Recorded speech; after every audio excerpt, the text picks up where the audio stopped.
It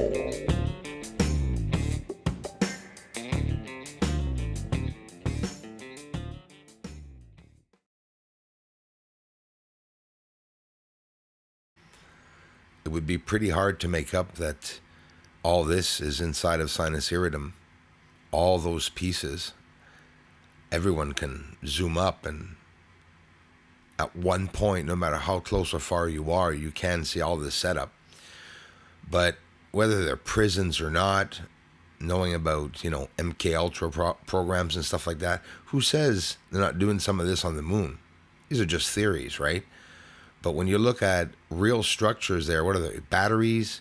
They're definitely storage areas. And again, with lines, it could be hallways or corridors leading off to other areas.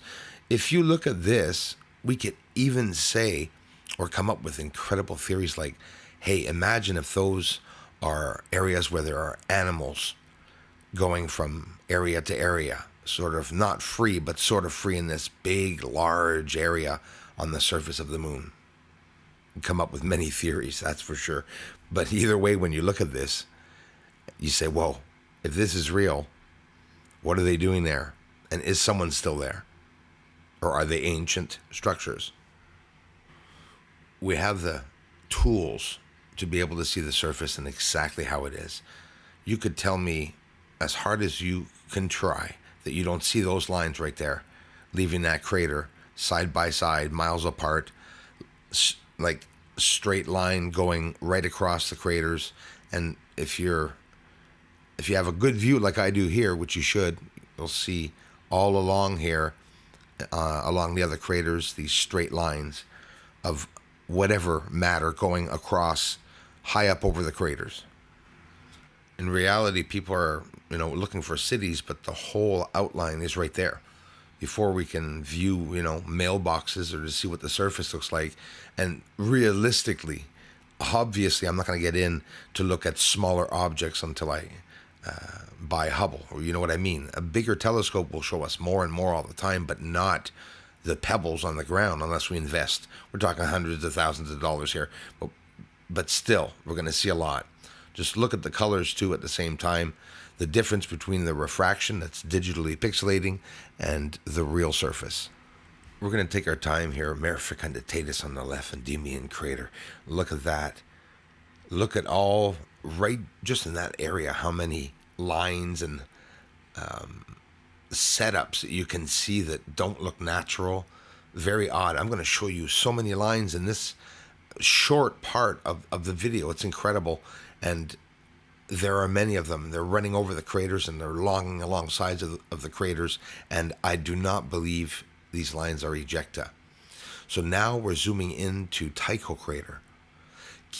You're not going to see it well, probably, because I see it well here, but maybe the quality on YouTube is less. There's Tycho coming up. Look to the right side of it. The long line. Let's slow it down here. There's a line running over it from there to there, a large object standing up in the air. That's a setup. It's running over the crater. Ejecta does not do that. Check it out. Now, I studied this footage, and the line goes way lower than Tycho crater, and it's small Tycho. And with a smaller scope, obviously you don't see those lines. And the more detail, the better the megapixels are on the camera, which it's not just about that, but it helps because the moon's always oscillating. Look how well we can see it here. NASA shows us the top of the mountain, still not in the surface. So to get an idea of how far the moon can be, well, with the telescope, I feel it's very far away when you're filming it. But when you look at it visually, you'd say, holy smokes, it's 20, 30,000 kilometers away. I'll be doing more and more comparison for you all, which I know many of you have asked me, do you see any changes on the moon?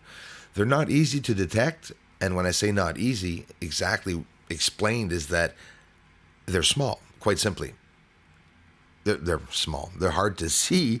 They're not small, actually, but from Earth, obviously, very small. We're going to zoom up onto Clavius crater here. And over top, there's a flat crater. They call it a crater. It just looks like a big piece of spaceship sitting there, as you'll see as we're zooming up here. So Clavius crater is starting to appear on the bottom with all those It's funny. Other craters in the center. Imagine calling these things craters. I know for a fact, like, people laugh at me. A lot do, but I say, like, there are no craters on the moon. There's Tycho's double there. Look at the lines right there. Woof. I don't know if you saw them. I'm going to back this up and play it again because you have to look at this many times. And we don't see all the details looking at it just once. Check this out, the lines up here. But first, here is Tycho's twin. That's what I named it because there's no difference with Tycho crater and this crater. The same features, the center features, the side wall that's higher than the other side, all the same features. Now let's look at the lines that are coming from right there. Look, they're all branching out. Look at all the branches going in different directions, or side by side, like highways or corridors of some type. Makes no sense. Actually, it makes perfect sense. There's someone up there.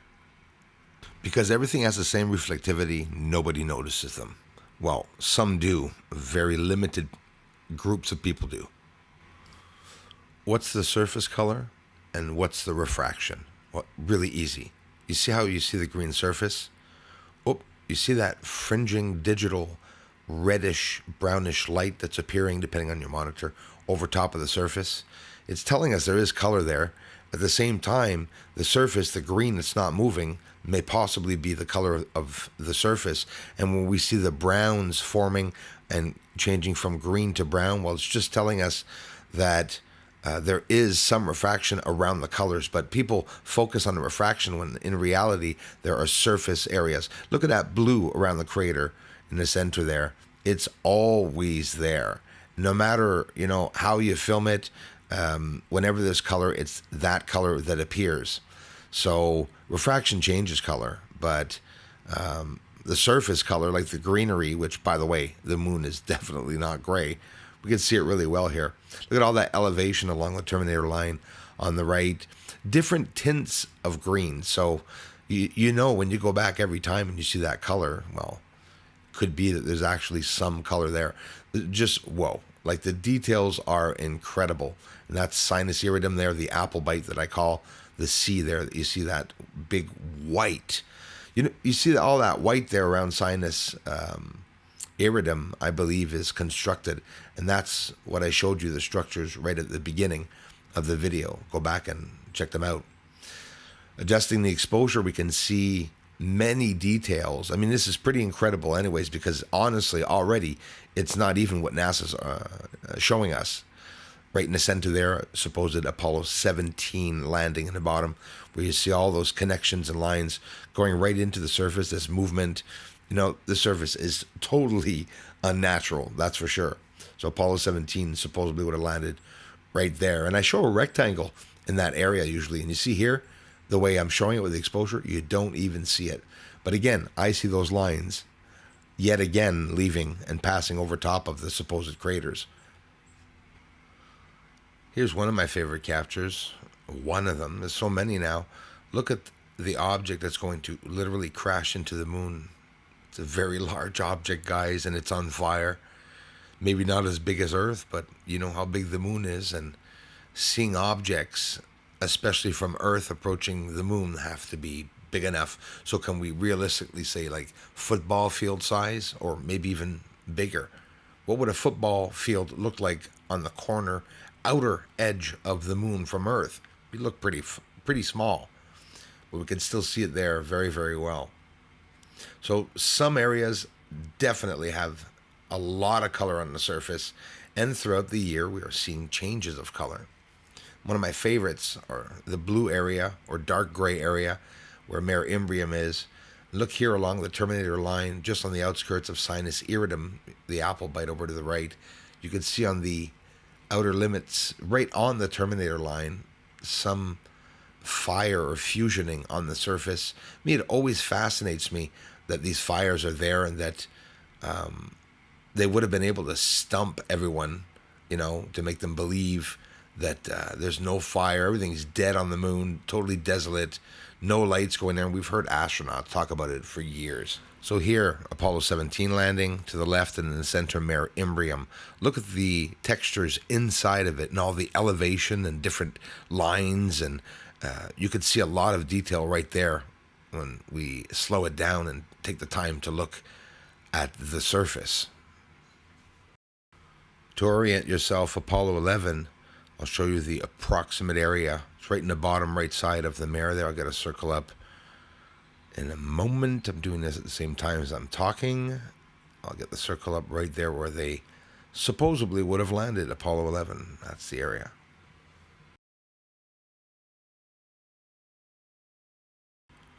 Aristarchus crater, they say it has a brown surface, so if I'm seeing the same browns elsewhere, why would it not be brown on the surface?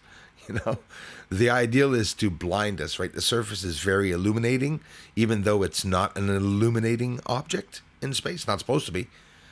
You know, we're all saying, oh, the sun's refracting off of it. The sun's refracting off of it.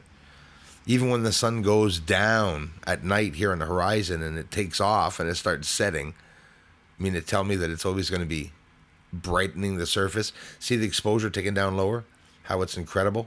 No added color here. Look it up. The Celestron telescope really goes and gets color. Boy, I'm happy I did the research on that one. And just an incredible surface where you can see hundreds and hundreds and hundreds and hundreds of areas and obvious areas where you can see construction and where you can see that, you know, the colors on the surface are really there. And that's what I'm showing. It's a color telescope. I remember started saying that back in 2016, telling everyone, guys, it's a color telescope. And you're wondering why I'm getting a colorful moon. It's quite simple.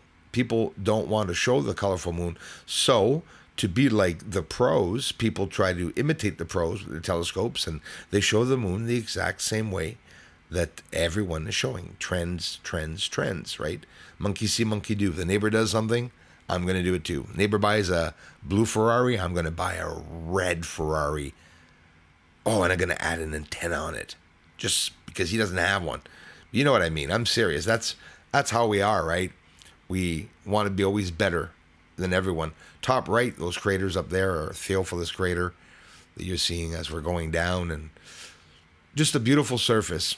Ladies and gents, I can't thank you all enough for the amazing support that you've given this channel. Thanks for appreciating the work. Talk to you all very soon. Thanks for watching.